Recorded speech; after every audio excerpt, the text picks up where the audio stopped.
ಹೇಗೆ ಬಂದಿದೆ ನೋಡಿ ನಮ್ಮ ಚೂರ್ಣ. ನೆನಪಿನ ಶಕ್ತಿ ಇಂಪ್ರೂವ್ ಆಗಲಿಕ್ಕೆ ಇದು ಒಳ್ಳೆ ಮನೆಮದ್ದು.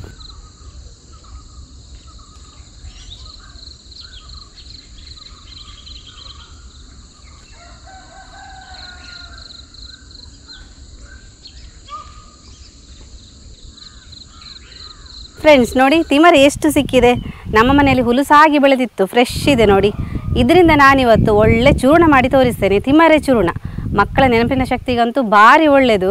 ಬೆಳಗ್ಗೆ ಎದ್ದ ಕೂಡಲೇ ಒಂದು ಅರ್ಧ ಸ್ಪೂನ್ ಕೊಟ್ಟರೆ ಸಾಕು, ಡೈಲಿ ಕೊಡಬೇಕು. ನೆನಪಿನ ಶಕ್ತಿ ಅಂತೂ ಭಾರಿ ಇಂಪ್ರೂವ್ ಆಗ್ತದೆ. ಯಾವ ರೀತಿ ಮಾಡೋದಂತ ಹೇಳಿ ಇವತ್ತಿನ ವಿಡಿಯೋದಲ್ಲಿ ನೋಡುವ.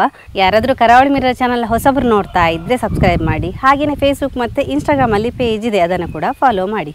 ವಿಡಿಯೋ ಸ್ಟಾರ್ಟ್ ಮಾಡುವ. ನಾನು Asha Udupa Kateel. Welcome back to Karavali mirror. ನೋಡಿ, ತಿಮರೆ ತೆಗಿಬೇಕಾದ್ರೆ ಈ ಥರ ದಂಟಿದ್ದ ತಿಮರೆಯನ್ನು ತೆಗಿಬೇಕು. ನೋಡಿ, ಫುಲ್ ಎಲೆ ಕೂಡ ಫ್ರೆಶ್ ಇದೆ. ಇವಾಗ ಎಲೆ ಬೇರೆ ದಂಟು ಬೇರೆ ಸಪ್ರೇಟ್ ಮಾಡಿಕೊಳ್ಳುವ. ನೋಡಿ, ಈ ಥರ ಎಲೆ ಬೇರೆ ದಂಟು ಬೇರೆ ಮಾಡಿಕೊಳ್ಳುವ. ದಂಟನ್ನು ಮಾತ್ರ ಫಸ್ಟಿಗೆ ನಾವು ರುಬ್ಬಿಕೊಳ್ಬೇಕು. ಇದು ಸಣ್ಣ ಆಗಲಿಕ್ಕೆ ಬೇಕಾಗಿ ಒಂದು 3 ರಿಂದ 4 ಸ್ಪೂನಷ್ಟು ನೀರನ್ನು ಸೇರಿಸುವ. ತುಂಬ ಹಾಕೋದು ಬೇಡ, ನುಣ್ಣಗೆ ರುಬ್ಬುವ. ನೋಡಿ, ತಿಮರೆ ದಂಟನ್ನು ರುಬ್ಬಿಕೊಂಡಾಯಿತು. ಇದನ್ನು ಈಗ ಸೋಸಿಕೊಳ್ಳುವ. ನೋಡಿ, ಈ ಥರ ರಸವನ್ನೆಲ್ಲ ತೆಗೆಯುವ. ಎಷ್ಟಾಗ್ತದೆ ಅಷ್ಟು ತೆಗಿಬೇಕು. ಈ ಕೊಜಟಿ ಎಲ್ಲ ಬೇಕಾಗಿಲ್ಲ, ಯಾಕಂತೇಳಿದರೆ ಇದು ಮಕ್ಕಳ ಗಂಟಲಲ್ಲಿ ಹಾಗೆ ಸಿಕ್ಕಾಕೊಳ್ತದೆ ನೋಡಿ. ಹಾಗಾಗಿ ಇದರ ರಸ ಮಾತ್ರ ತೆಗೆಯುವಂಥದ್ದು. ರಸದಲ್ಲಿ ಫುಲ್ಲು ಸತ್ವ ಇರ್ತದೆ. ನೋಡಿ, ಇಷ್ಟು ಕೊಜಟಿ ಸಿಕ್ಕಿದೆ. ಇದನ್ನು ಇನ್ನು ಬಿಸಾಕೋದು. ನೋಡಿ, ಇಲ್ಲಿ ನಾನು 1.5 ಸ್ಪೂನ್ ಆಗುವಷ್ಟು ಕೊತ್ತಂಬರಿ, ಹಾಗೆ ಒಂದು 2 ಸ್ಪೂನ್ ಆಗುವಷ್ಟು ಜೀರಿಗೆಯನ್ನು ನೀರಲ್ಲಿ ನೆನೆಸಿಟ್ಟಿದ್ದೇನೆ. ಅದನ್ನು ಮಿಕ್ಸಿಯಲ್ಲಿ ಹಾಕಲಿಕ್ಕೆ ಉಂಟು. ಅದರ ಒಟ್ಟಿಗೆ ಈ ತಿಮರೆಯನ್ನು ಕೂಡ ಹಾಕಲಿಕ್ಕಿದೆ. ನೋಡಿ, ನೀರಲ್ಲಿ ಹಾಕಿದಾಗ ಈ ಕೊತ್ತಂಬರಿ ಮತ್ತು ಜೀರಿಗೆ ಚೆನ್ನಾಗಿ ನೆನೆತದೆ. ಆವಾಗ ರುಬ್ಬಲಿಕ್ಕೆ ಸುಲಭ ಆಗ್ತದೆ. ಇನ್ನು ನಾವು ಆವಾಗ ದಂಟನ್ನು ರುಬ್ಬಿದ ಮಿಕ್ಸಿಗೇನೆ ಈ ಎಲೆಯನ್ನು ಕೂಡ ಹಾಕ್ಕೊಳ್ಳುವ. ಹಾಗೆಯೇ ಈ ಕೊತ್ತಂಬರಿಯನ್ನು ಕೂಡ ಇವಾಗಲೇ ಹಾಕ್ಕೊಳ್ಳುವ. ನಾನಿಲ್ಲಿ ಕೈಯಲ್ಲಿ ಏನಕ್ಕೆ ಮಾಡೋದಂತ ಹೇಳಿದರೆ, ಇದು ನೀರಲ್ಲಿ ಇಲ್ಲಾಂದರೆ ಬಿಡುವುದಿಲ್ಲ. ಸ್ಪೂನಲ್ಲಿ ಆದರೆ ನೀರು ಸೇರಿಸಿ ಬರ್ತದೆ. ನಮಗೆ ಇಲ್ಲಿ ನೀರು ತುಂಬ ಬೇಕಾಗಿಲ್ಲ ರುಬ್ಬಲಿಕ್ಕೆ. ಜೀರಿಗೆಯನ್ನು ಕೂಡ ಅದೇ ರೀತಿ ಹಾಕ್ಕೊಳ್ಳುವ. ನೋಡಿ, ಇಲ್ಲಿ ನಾನು ಜೀರಿಗೆ ನೆನೆಸಿದ ನೀರನ್ನೇ ಹಾಕ್ಕೊಳ್ತೇನೆ. ಒಂದು 3 ರಿಂದ 4 ಸ್ಪೂನಷ್ಟು ನೀರು ಹಾಕಿದರೆ ಸಾಕಾಗ್ತದೆ. ಫುಲ್ಲು ಸಣ್ಣ ಮಾಡಿ ನಾವು ರುಬ್ಬಿಕೊಳ್ಬೇಕು. ನೋಡಿ, ನಮ್ಮ ತಿಮರೆ ಚೂರ್ಣಕ್ಕೆ ನಾನಿಲ್ಲಿ ಎಲ್ಲ ರೀತಿಯ ಡ್ರೈ ಫ್ರೂಟ್ಸನ್ನು ಹಾಕ್ಕೊಳ್ತಾ ಇದ್ದೇನೆ.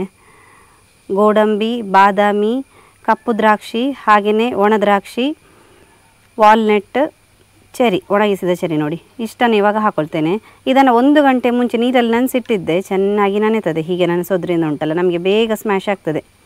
ಈ ಬಾದಾಮಿ ಇದ್ದು ಸಿಪ್ಪೆ ಕೂಡ ತೆಗಿಬೋದು, ಅಥವಾ ಸಿಪ್ಪೆ ಇದ್ದು ಕೂಡ ಹಾಕ್ಕೊಳ್ಬೋದು. ಕ್ವಾಂಟಿಟಿ ಇಲ್ಲಿ ನೋಡಿ, 4 ರಿಂದ 5 ಗೋಡಂಬಿ, 4 ರಿಂದ 5 ಬಾದಾಮಿ, ದ್ರಾಕ್ಷಿ, ಒಣ ದ್ರಾಕ್ಷಿ, ಚೆರಿ, ಈ ಥರ ಎಲ್ಲ ಬಗೆಯ ಡ್ರೈ ಫ್ರೂಟ್ಸನ್ನು ಹಾಕ್ತಾ ಇದ್ದೇನೆ. ಇದನ್ನು ಹಾಗೆ ರುಬ್ಬಿಕೊಳ್ಳುವ. ನೋಡಿ, ತಿಮರೆ ದಂಟಿನ ರಸ ಉಂಟಲ್ಲ, ನಾನಿಲ್ಲಿ ಒಂದು ಬಾಣಲೆಗೆ ಹಾಕ್ಕೊಂಡಿದ್ದೇನೆ. ಅದನ್ನು ಇವಾಗ ಕುದಿಸುವ. ನೋಡಿ, ಈಗ ಈ ದಂಟಿನ ರಸಕ್ಕೆ ನಾವು ರುಬ್ಬಿಕೊಂಡಂತಹ ಎಲೆಯ ಮಿಶ್ರಣವನ್ನು ಹಾಕ್ಕೊಳ್ಳುವ. ನೋಡಿ, ತಿಮರೆ ಎಲೆ ಅದರ ಒಟ್ಟಿಗೆ ಉಂಟಲ್ಲ ಡ್ರೈ ಫ್ರೂಟ್ಸನ್ನು ಕೂಡ ರುಬ್ಬಿಕೊಂಡಿದ್ದೇನೆ. ನುಣ್ಣಗೆ ಪೇಸ್ಟ್ ಥರ ಆಗಿದೆ ನೋಡಿ. ಇದನ್ನು ಇವಾಗ ದಂಟಿನ ರಸಕ್ಕೆ ಹಾಕ್ಕೊಳ್ಳುವ. ಒಟ್ಟಿಗೆ ಕುದಿಬೇಕು. ಇವಾಗ ತಿಮರೆ ಎಲೆ ಹಾಗೆಯೇ ದಂಟಿನ ರಸ 2 ಒಟ್ಟಿಗೆ ಕುದಿಬೇಕು. ನೋಡಿ, ಇದನ್ನು ಚೆನ್ನಾಗಿ ಮಿಕ್ಸ್ ಮಾಡುವ. ದಂಟಿನ ರಸ ಹಾಗೆಯೇ ತಿಮರೆ ಎಲೆಯದ್ದು ಮಿಶ್ರಣ ಫುಲ್ಲು ಮಿಕ್ಸ್ ಆಗಬೇಕು. ನೋಡಿ, ಇವಾಗಲೇ ನಾವು ಇದಕ್ಕೆ ಬೆಲ್ಲವನ್ನು ಹಾಕ್ಕೊಳ್ಳುವ. ನೋಡಿ, ಓಲೆ ಬೆಲ್ಲ, ಇದು ಸ್ಪೆಷಲ್ ಬೆಲ್ಲ. ನೋಡಿ, ಯಾವ ಬೆಲ್ಲ ಕೂಡ ಹಾಕ್ಕೊಳ್ಬೋದು. ನಾನಿಲ್ಲಿ ಸ್ವಲ್ಪ ಸ್ಪೆಷಲ್ ಆಗಿರಲಿ ಅಂತ ಹೇಳಿ ಓಲೆ ಬೆಲ್ಲ ಹಾಕ್ಕೊಂಡಿದ್ದೇನೆ. ನಿಮಗೆ ಅಂಗಡಿಯಲ್ಲಿ ಸಿಗ್ತದೆ, ಇದು ಓಲೆ ಬೆಲ್ಲ ಅಂತ ಕೇಳಿದರೆ ಸಿಗ್ತದೆ. ಇದರ ಸುತ್ತ ಪಟ್ಟಿ ನೋಡಿ ಈ ಥರ ಬಿಡಿಸಬೇಕು. ನೋಡಿ, ಪಟ್ಟಿ ಬಿಡಿಸಿದ ಕೂಡಲೇ ಇದು ಕಟ್ಟಾಗಿ ಬೀಳ್ತದೆ. ಇದನ್ನು ಹಾಗೆ ಹಾಕ್ಕೊಳ್ಳುವ. ನೀವು ನಾರ್ಮಲ್ ಬೆಲ್ಲ ಹಾಕೋದಾದರೆ ಒಂದು 3 ರಿಂದ 4 ಸ್ಪೂನ್ ಆಗೋಷ್ಟು ಬೆಲ್ಲದ ಪುಡಿಯನ್ನು ಹಾಕ್ಕೊಳ್ಬೇಕು. ಯಾವುದೇ ಬೆಲ್ಲ ಹಾಕ್ಬೋದು. ಇದು ನಾನು ಫಸ್ಟಿಗೆ ಏನಕ್ಕೆ ಹಾಕ್ಕೊಂಡೆ ಅಂತ ಹೇಳಿದರೆ, ಇವಾಗಲೇ ಹಾಕೊಳ್ಳೋದ್ರಿಂದ ಬೆಲ್ಲ ಬೇಗ ನೀರಾಗ್ತದೆ. ಇಲ್ಲದಿದ್ದರೆ ಬೆಲ್ಲ ನೀರಾಗೋದಿಲ್ಲ. ಈ ಎಲೆ ಆಗಿರ್ಬೋದು, ಡ್ರೈ ಫ್ರೂಟ್ಸ್ ಪೇಸ್ಟ್, ಹಾಗೆಯೇ ಈ ರಸ, ಈ ದಂಟಿನ ರಸ ಎಲ್ಲ ಕೂಡ ಚೆನ್ನಾಗಿ ಬೇಯಬೇಕು. ಬೆಂದಾದಾಗ ಫುಲ್ಲು ಡ್ರೈ ಆಗ್ತದೆ. ನೀರಿನ ಅಂಶ ಎಲ್ಲ ಹೋಗೋ ತನಕ ಇದನ್ನು ಚೆನ್ನಾಗಿ ಬೇಯಿಸಬೇಕು. ಇವಾಗ ಈ ಚೂರ್ಣ ಮಾಡಲಿಕ್ಕೆ ಬೆಸ್ಟ್ ಟೈಮ್ ಅಂತ ಹೇಳ್ಬೋದು. ಯಾಕಂತೇಳಿದರೆ ಮಕ್ಕಳಿಗೆ ಸ್ಕೂಲ್ ಸ್ಟಾರ್ಟ್ ಆಗಿದೆ, ಪಾಠ ಎಲ್ಲ ಸ್ಟಾರ್ಟ್ ಆಗಿದೆ, ಹಾಗೆಯೇ ಕಾಂಪಿಟೇಷನ್ ಕೂಡ ಸ್ಟಾರ್ಟ್ ಆಗಿದೆ. ಹಾಗಿರಬೇಕಾದ್ರೆ ಎಲ್ಲ ಮಕ್ಕಳು ಎಲ್ಲದರಲ್ಲೂ ಹುಷಾರಿರ್ತಾರೆ. ಇವಾಗ ಮಕ್ಕಳಿಗೆ ನೆನಪುಶಕ್ತಿ ಅನ್ನೋದು ಭಾರಿ ಇಂಪಾರ್ಟೆಂಟ್ ಆಗ್ತದೆ. ಈ ಸ್ಕೂಲಿಗೆ ಹೋಗೋ ಮಕ್ಕಳಿಗೆ ಎಸ್ಪೆಷಲಿ ಹೇಳೋದಾದರೆ, ಅವರಿಗೆ ಪಾಠ ಹೇಳಿದ್ದೆಲ್ಲ ನೆನಪಿರಬೇಕು. ಹಾಗೆಯೇ ಎಕ್ಸಾಮ್ ಟೈಮಲ್ಲಿ ಕೂಡ ಅವ್ರು ಕಲ್ತಿದ್ದೆಲ್ಲ ನೆನಪಿರಬೇಕಂತ ಹೇಳಿದರೆ ಈ ಥರ ಈ ತಿಮರೆ ಎದ್ದುಂಟಲ್ಲ ಚೂರ್ಣ ಮಾಡಿಕೊಟ್ರೆ ಭಾರಿ ಒಳ್ಳೆಯದಾಗ್ತದೆ. ಅಂದರೆ ಮಕ್ಕಳು ಖಾಲಿ ಹೊಟ್ಟೆಗೆ ಇದನ್ನು ಸೇವಿಸಬೇಕು. ಒಂದು ಅರ್ಧ ಸ್ಪೂನ್ ಸೇವಿಸಿದರೆ ಸಾಕು. ದಿನಾಲು ಸೇವಿಸಿದರೆ ಅವರ ನೆನಪುಶಕ್ತಿ ಇಂಪ್ರೂವ್ ಆಗ್ತದೆ. ನೋಡಿ, ನಾವು ಈ ಥರ ಕುದಿಸ್ತಾ ಹೋದಾಗ ಸ್ವಲ್ಪ ನೀರಿನ ಅಂಶ ಉಂಟಲ್ಲ ಕಡಿಮೆ ಆಗ್ತಾ ಬರ್ತದೆ. ಹಾಗೆಯೇ ಇದರ ಕಲರ್ ಕೂಡ ಚೇಂಜ್ ಆಗ್ತಾ ಬರ್ತದೆ. ನೋಡಿ, ಯಾವ ಏಜಿನ ಮಕ್ಕಳಂತ ಇಲ್ಲ, ಚಿಕ್ಕ ಮಕ್ಕಳಿಂದ ಅಂದರೆ ಒಂದು 3 ವರ್ಷದಿಂದ ಹಿಡಿದು ಒಂದು 15 ವರ್ಷದ ಮಕ್ಕಳ ತನಕ ಕೂಡ ಕೊಡ್ಬೋದು, ಏನು ತೊಂದರೆ ಇಲ್ಲ. ಅಂದರೆ ಏನು ಹಾಕೋದಿಲ್ಲ ನೋಡಿ, ಇದಕ್ಕೆ ಏನು ಸೈಡ್ ಎಫೆಕ್ಟ್ ಆಗುವಂಥದ್ದು ಏನು ಹಾಕೋದಿಲ್ಲ. ಖಾಲಿ ತಿಮರೆ ಎಲೆ, ತಿಮರೆ ದಂಟು ಮತ್ತು ಡ್ರೈ ಫ್ರೂಟ್ಸ್ ಹಾಕೋದು. ಡ್ರೈ ಫ್ರೂಟ್ಸ್ ಅಂತೂ ಭಾರಿ ಒಳ್ಳೆಯದು ಮಕ್ಕಳಿಗೆ. ಬಾದಾಮಿ ಎಲ್ಲ ಹಾಕ್ತೇನೆ ನಾನು. ಹಾಗೆ ಬಾದಾಮಿ ಹಾಕೋದ್ರಿಂದ ನೆನಪುಶಕ್ತಿ ಇಂಪ್ರೂವ್ ಆಗ್ತದೆ.